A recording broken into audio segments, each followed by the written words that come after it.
Where do you even start with a book like this? There was a lot more arse eating. Am I allowed to say arse eating on TikTok? I'm gonna. There was a lot more arse eating in this book than I initially expected, you know? That was my very first takeaway. The heterosexuals didn't know they were about the arse eating. Good for them. This book is so bananas. I can't say that I disliked it because I could never dislike something this weird. But it was a lot, wasn't it? It was a very tedious read. If he put on Ralph Lauren once, he put on Ralph Lauren 8 million times. I'm cool. I don't need to know your exercise workout schedule. I don't need to know your skincare routine. It's fine. It's fine. I don't know. This book, it's like Bret Easton Ellis said, oh, you really liked the last 50 pages of Less Than Zero when everything got really crazy. And it's true, I did. So he was like, what if the whole book was that level of crazy? And it's like, oh, maybe slow down for a second because I am getting vertigo. Like, this is loopy-doo. I'm sure with the film especially, there's people that dissect the true meaning of this type of story. For me, it very much existed in like a Fight Club situation where this like level of ultra violence was fictitious and it was more about Patrick Bateman, this pretty much loser of a character. Like, yeah, he has all of this wealth, yeah, he's good looking, doesn't really have much to show for it though in terms of human connection. So my takeaway was that the violence was his way of sort of making up for his own personal inadequacies, and that the violence, you know, much like things that go on in Fight Club, was more of like a manifestation of his like excuse me, his like need for self-empowerment, if you will. This almost kind of feels like the karmic twin as well of Less Than Zero, in that Less Than Zero was a very stereotypical, very scandalous depiction of the West Coast experience, and this feels very much like the East Coast experience. I've not been to New York, but if they're not eating each other, I'm gonna be very disappointed. Oh, and can we talk about the vodka? Oh, we've got to talk about the vodka. I went down a rabbit hole with this vodka because the number of times they reference Absolute vodka, and it confused me to no end because in my mind, as like a 21st century vodka drinker, I'm thinking like, these are wealthy executives. Absolute is nasty. Like, appreciate what they do for like LGBTQ plus people, you know, like they're good in that regard, but the drink itself, mama, cat piss, cat piss. So I looked into it. Grey Goose didn't come along until the 90s. I think Beluga was the 2000s. So back in the 80s, Absolute and Smirnoff were seen as like status symbols, which is hilarious to me because like, ugh. Like the only vodka where you're vomiting not because you're drunk, but because it tastes bad. Like, so every time he was like, oh, I had an Absolute martini, I'm just thinking like, oh, you poor thing. Wait a few years, Grey Goose will come out. It will change things in your life. Patrick Bateman, just you wait. This book also made me realise that I've never read any like splatterpunk, which I'm very into. If someone wants to recommend like extreme horror lit, I will happily take those recs because I'm sure like it will be a lot of the more sort of popular choices in that subgenre.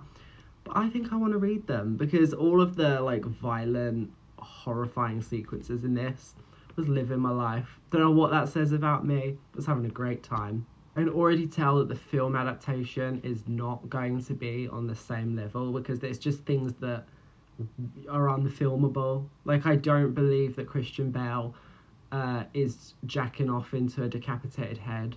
I don't think he's doing that, not on film.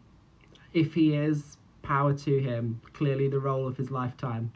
I think, I don't know. Bret Easton Ellis, you seem a lot more invested in straight people than I am, which is why at a certain point I had to question not Christian Bale. I had to question Patrick Bateman, the character, and think like, is he gonna have a queer awakening, or is he like, because he seems incredibly neurodivergent with his obsession with patterns and perfection and routine. So the whole time I'm thinking like, okay, he's like real OCD type, but there's this whole sort of back and forth where Lewis Caruthers, this man that he's cheating on his fiance with, or rather his fiance is cheating on him with Bateman, and the whole time you think like, is something going to come out of that? Again, is it going to go to like a less than zero place? So are people going to suddenly be gay?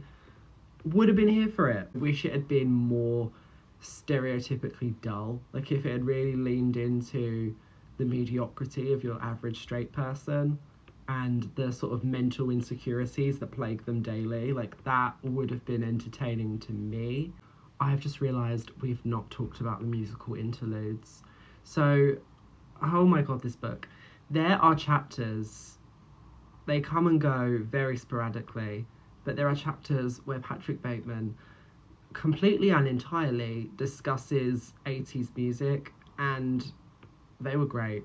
They were great. If there's one thing, like, I love a Channel 5 documentary, the type where it's like, music of the 80s, whoa, Stock Aitken and Waterman. Like, I love that kind of stuff. So hearing Patrick Bateman, like, lunatic high, like he's just chopped up 2 or 3 women.